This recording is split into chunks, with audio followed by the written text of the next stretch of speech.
नमस्कार, मी दीप्ती रेसिपीमध्ये आपलं स्वागत आहे। आज मी तुम्हाला जे नाश्त्याचे नवनवीन पदार्थ बनवले ते तुम्हाला मी दाखवणार आहे। चला बघूया। तुम्हाला तर माहिती आहे मी चाय ठेवली ते, आणि आज मी बनवलेले हे दुधीची वडी आहे। त्यानंतर आहे आंबोळ्या, त्यानंतर आहे ही मेथीची वडी, अप्पे आहे, आणि ही खोबऱ्याची चटणी आहे। हे सगळं मी बनवलेलं आहे। आणि त्यासोबत 2 मिनिटं,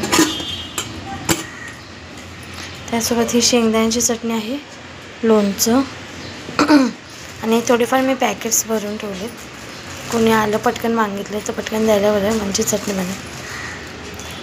4 मी 20चे 4 ठेवलेले आहे, ही मोठी साईज असल्यामुळे।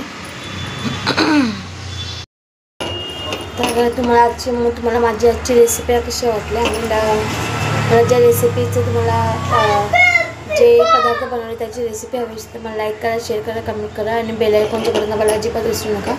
असेच मी नवनवीन पदार्थ बनवत राहणार आहे। आणि कालचा माझा बिझनेस झालेला आहे 225 रुपयाचा, 225 रुपयाचा झालेला आहे। आणि मुळात काल मला फार उशीर झालेला, त्यामुळे थोडं कमीच झालं, आणि ते झालं। आणि आज आहे 7वा दिवस, आज रविवार आहे। रविवार असल्यामुळे मी आप्पे आणि आंबोळ्या आणले। कारण की गेल्या वेळेला मी 3च प्लेट आणलेली, म्हणजे 6च आप्पे आणलेले, आंबोळ्या आणलेल्या, ते पटकन संपल्या। कारण की लोकांना असे आंबट पदार्थ फार आवडतात, ते सगळे खाता येईल, पचायला पण देखील हलके असतात। आणि असेच मी नवनवीन पदार्थ तुम्हाला दाखवत राहणार आहे। आणि माझे व्हिडिओ कसे वाटतात ते देखील मला कळवा, किंवा काय अजून मी त्याच्यामध्ये चेंजेस केले पाहिजे, किंवा तुमच्याकडे कोणती अजून रेसिपी असते जी नाश्त्याची असेल, जे आपण घरच्या पदार्थापासून, भाज्यांपासून बनवू शकतो, असं मला नक्की कमेंट बॉक्समध्ये कळवा।